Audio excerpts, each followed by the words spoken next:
yun pong mga OFW, hindi na naaasikaso. Yes. Naaasikaso lang sila pag na-highlight, na-spotlight yung issue. So, ibig sabihin, talagang he has reached that certain level of competence or incompetence.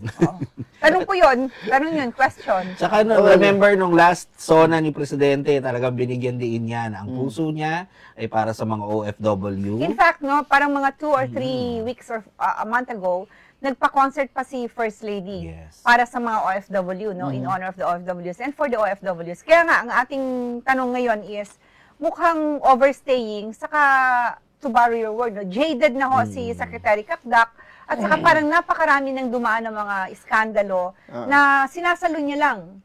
So, isn't it time for someone to be shown the door and exit? At the same time, marami naman hong batang nandyan sa departamento na pwedeng i-appoint, no? Hindi lang. Diba? Dahil yun pong mga matatandang secretary ngayon, I think you were given the chance. It's about time to pass the baton to the younger generation. Kasi sila nakakaintindi kung anong gusto ng mga taong katulad natin at yung mga mas bata pa sa atin, di ba?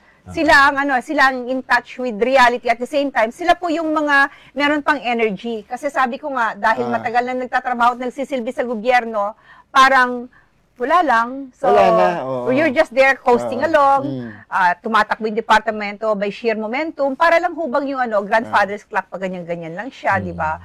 Kaya, walang nangyayari. Yung pendulum ng... Yes, so, yung ganyan-ganyan lang siya sa grandfather's clock. Actually, very telling yung interview with BBM this week, Very telling yung sinabi niya na napapagod siya. Na inaasahan niya bilang presidente ng Pilipinas, pag may inutos ka, masusunod.